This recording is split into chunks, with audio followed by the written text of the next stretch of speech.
un certain turnover, mais ceux qui ont joué ce soir ont répondu présent et c'est ma plus grande satisfaction.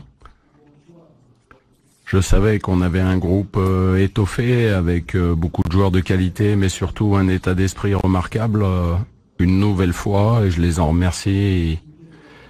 Ils ont prouvé ce soir que parfois, dans certains matchs, il suffit pas de toujours bien jouer au football, il faut être solide, il faut savoir se battre. Et c'est ce qu'ils ont fait tous ensemble ce soir, donc un grand bravo à tous ces joueurs. Coach, qu'est-ce que vous allez garder de ce match ce soir? Je vous l'ai dit, moi je vais garder la profondeur de mon banc, puisqu'il y avait 6 changements par rapport au match du Cameroun vendredi soir. Et puis on a eu la chance d'affronter une équipe de Tunisie qui était pratiquement celle qui a joué contre l'Égypte, à part 2 éléments près. Donc on avait une opposition très solide, parce que la Tunisie est une très très belle équipe. On l'a vu avec des joueurs capables par un jeu court, d'être très surprenant et parfois déroutant, donc il fallait rester très solide défensivement. C'est aussi une de nos forces d'être très solide défensivement. Je vous rappelle que pendant les qualifications du mondial, on n'avait encaissé aucun but. Donc quand vous vous déplacez comme ça, c'est important d'être très solide et puis de saisir la moindre opportunité pour faire la différence dans un match serré. Et dites-vous à propos des accrochages à la fin de match? Vous savez, c'est l'Afrique. C'est l'Afrique du Nord, c'est chaud. On a l'habitude, c'est comme ça, on se défend pour essayer de faire rentrer tout le monde, il y a une petite bousculade. On voulait juste que tout le monde, que quelqu'un ne soit pas isolé, donc ça prête un peu à confusion, voilà. Une fois que le match est terminé, le calme. C'est la première fois que je reçois les félicitations de Radio Mars. Je vous en remercie. Le caractère, on l'a depuis longtemps. C'est une marque de fabrique depuis bientôt 3 ans.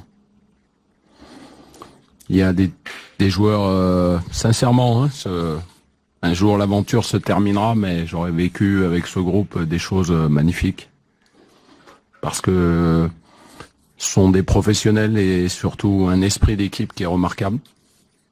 On l'a vu même ce soir, outre ces différences footballistiques, Sofiane Bouffal se sacrifiait quand on n'avait pas le ballon pour le collectif. Donc tout ça, c'est ce qui me réjouit le plus parce que quand un joueur avec son talent est capable de faire autant de différences et en plus s'inscrit dans le collectif, alors pour nous, c'est tout bénéfice. On a besoin de joueurs comme ça qui puissent faire la différence. Une question, mademoiselle. Bonsoir, c'est Radio Chantal. On a eu comme information que peut-être vous n'avez pas l'envie de jouer contre une équipe africaine, tunisienne. Qu'est-ce que vous en pensez aujourd'hui, après le match, quand vous étiez en train de dire peut-être que vous êtes satisfait de votre équipe? Il faut remettre les choses dans son contexte, c'est-à-dire que si vous les sortez du contexte, elles peuvent être interprétées. Je pense que ça fait très longtemps que je suis en Afrique, donc des matchs sur le continent africain, j'en ai fait beaucoup au niveau international.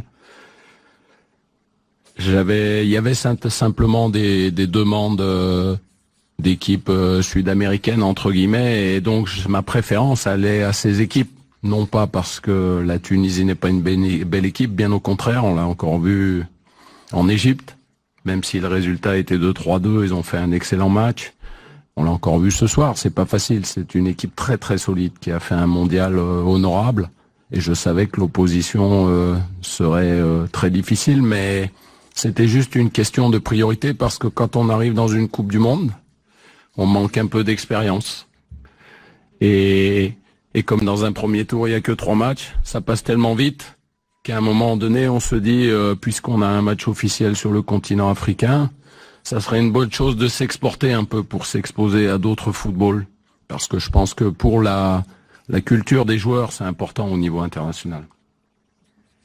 Encore une question, Karim? Question par rapport à Bakbo. On l'a vu en train de s'échauffer, normalement il allait être titularisé pendant son match. Ouais. Ouais.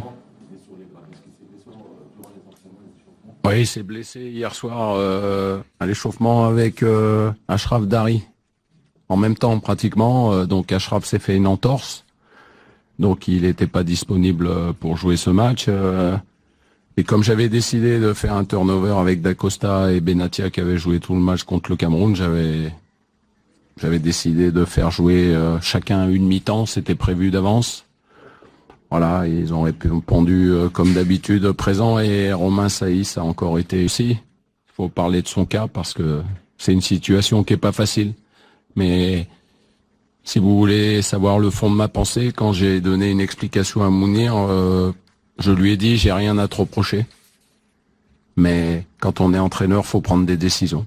Et ma décision, ça sera Yacine qui va jouer, voilà, contre le Cameroun. C'est difficile, mais ça fait partie de notre travail. C'est voilà. Et puis le plus important, c'est qu'aujourd'hui, il répond présent et il est là. Et on sait qu'on a deux gardiens de super qualité. Un petit commentaire par rapport à Abdellah Hafidé, sa prestation. Bah c'était voulu qu'il joue entre les lignes. Voilà. Après, j'avais décidé et j'avais promis à Walid Azaro de faire 45 minutes, puisque je me suis engagé avec son coach qu'il ne fasse que 45 minutes parce qu'ils ont un match jeudi soir de Coupe arabe. Un match où ils ont fait match nul au match aller, donc le coach avait besoin de Walid et je me suis engagé à ce qu'il démarre pas le match. Donc avec Afili, pareil, c'était du 45-45, c'était prévu d'avance. D'accord. Ok, mes amis, coach. Juste avant la fin, je voudrais féliciter l'Espérance de Tunis pour son titre. Et puis une mention tout